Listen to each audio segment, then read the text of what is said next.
it's time for us to talk about the lessons that we learned from the life of Ibrahim alayhi salatu wasalam once again. Today we talk about how the life story of Ibrahim alayhi salatu wasalam teaches us to be resolute and to be resilient, not to give up in the face of struggles. You know, if you just look at Ibrahim alayhi salatu wasalam's life story in summary, as a young boy, he developed the courage to go and break those idols.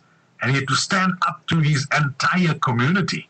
The verses of Surah Al-Anbiya, when they came back and that they asked each other, who did this to our idols? Who did this to our deities? And Ibrahim alayhi salatu wasalam said, ask the big idol, because he had hung the axe around the neck of the big idol.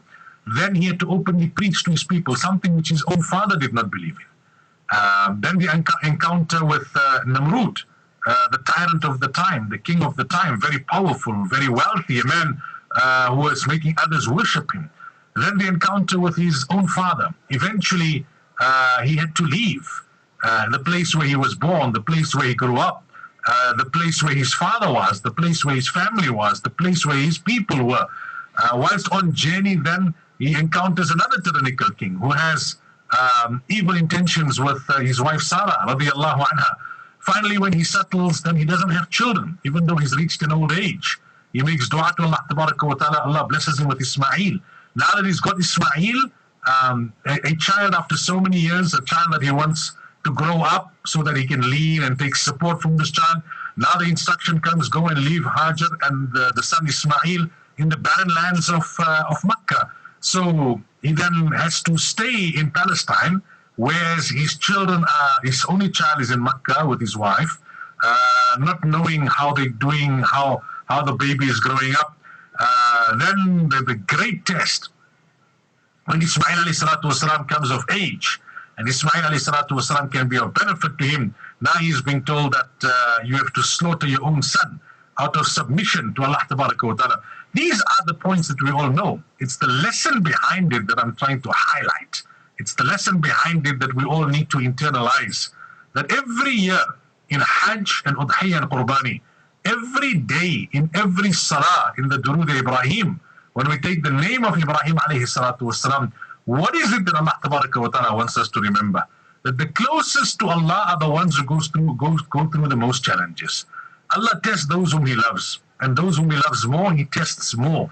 That's why Allah says, the concluding verses of Surah Al-Hajj, وَجَاهِدُوا فِي اللَّهِ حَقَّ جِهَادِهِ, that strive in the path of Allah as it deserves.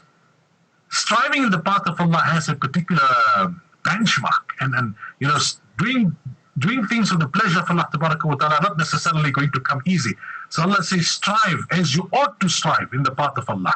وَوَجْتَبَاكُمْ, Allah says, I chose you for this. وَمَا جَعَلَ عَلَيْكُمْ فِي الدِّينِ مِنْ حَرَجٍ, I have not made deen complicated. Deen is not complicated, deen is easy. But life will throw you curveballs. There will be hurdles, there will be obstacles, there will be potholes, there will be detours. But Allah is doing this because Allah wants to test you. And when you are tested by Allah, you come closer to Allah tabaraka wa ta'ala. Then Allah says, Millata abikum Ibrahim. This is the way of your father Ibrahim, who was sammakum al-Muslimin, the very father who gave you the name Muslims. Here the Mufassirin have written that Allah tabaraka wa ta'ala is saying, like I put Ibrahim alayhi salam through numerous challenges, but when he remained resolute, he remained resilient, he remained submissive, he remained dedicated to fulfilling the command of Allah, and then he reached ultimate success. He became Khalilullah, he became the friend of Allah tabaraka wa ta'ala.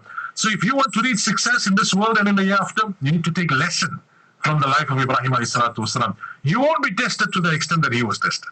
You won't be tested to the extent that Nabi sallallahu alayhi wa sallam was tested.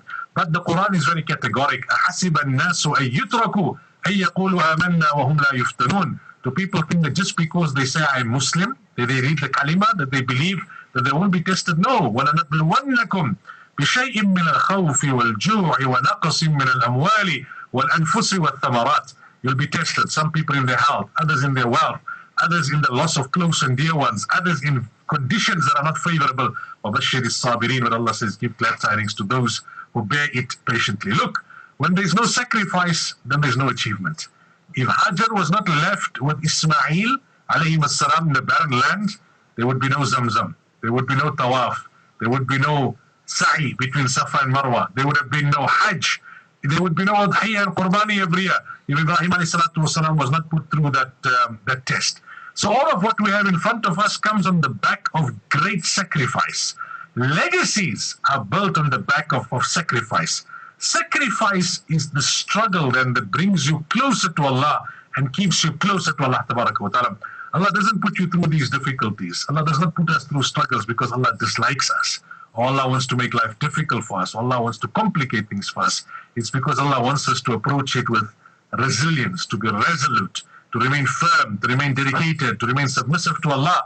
And when we come out on the other side, we come out much closer to Allah Tabaraka wa Ta'ala. So that's today's lesson from the life of Ibrahim alayhi salatu.